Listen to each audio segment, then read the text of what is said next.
আমার খেয়াল করেন, আল্লাহ রাব্বুল আলামিন আপনাকে আমাকে সৃষ্টি করলো। সৃষ্টি করার পর পৃথিবীর জমিনে এত সুন্দর করে খাওয়াচ্ছে, দাওয়াচ্ছে, পড়াচ্ছে, ঘোরাচ্ছে, ফেরাচ্ছে। পৃথিবীর মানুষ কি এক সময় কি থেমে আছে? জবাব দিয়ে বলেন, জবাব দিয়ে বলেন, থেমে আছে মানুষ?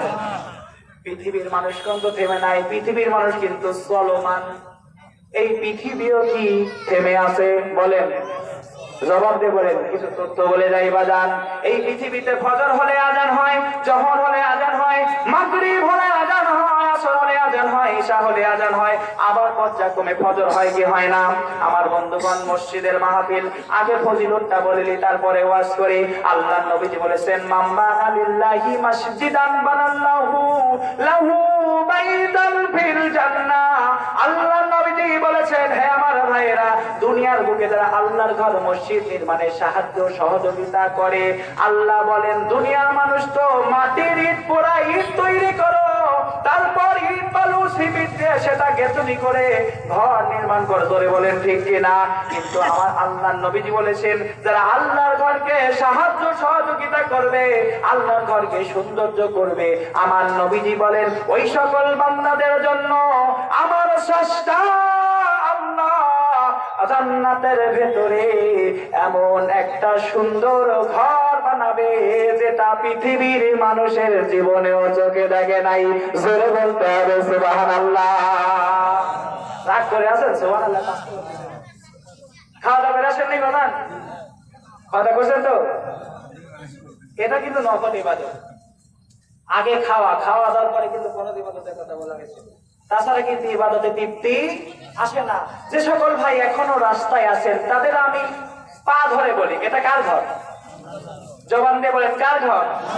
তাদের পা ধরে বলি, ভাই যারা বাজারে আছেন, বাড়িতে এখনো অহেতুক বসে আছেন, আমি ছোট মানুষ, গুনাহগার বান্দা, আপনাদের দুটা পা ধরে বলি, আপনারা আল্লাহর ঘরের মাহফিলের সাথে শত্রুতা আছে না ভালোবাসা আছে?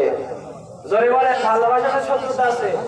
যদি ভালোবাসা থেকেই থাকে তাহলে আর বাহিরে রাস্তায় ঘোরাফেরা না করে, বাড়িতে না থেকে মা বোনদের সঙ্গে করে নিয়ে এসে পর্দার ভিতর বসিয়ে দিয়ে আপনি জালসার সামিয়ানের নিচে বসে যান। কথা বলেন ঠিক কিনা?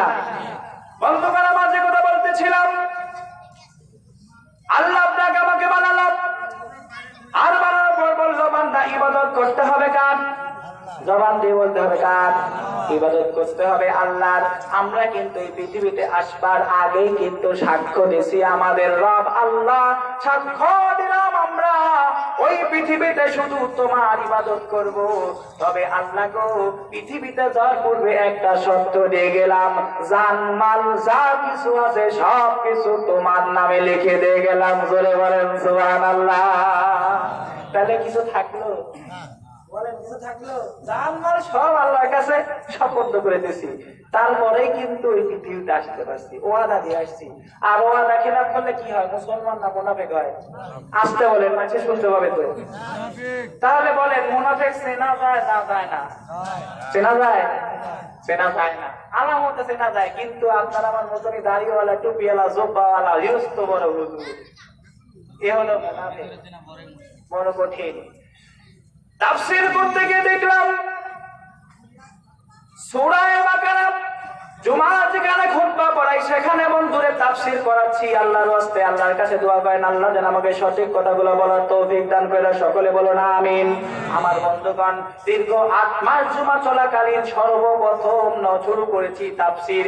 এ পর্যন্ত এসেছি মাত্র 11 নম্বর আয়াত পর্যন্ত। 8 মাসে আসছি 11 নম্বর আয়াত পর্যন্ত। এত তাফসীরের ভিতরে আল্লাহর রহমত আর বরকত ঢুকায় রাখছে। সুবহানাল্লাহ বলেন।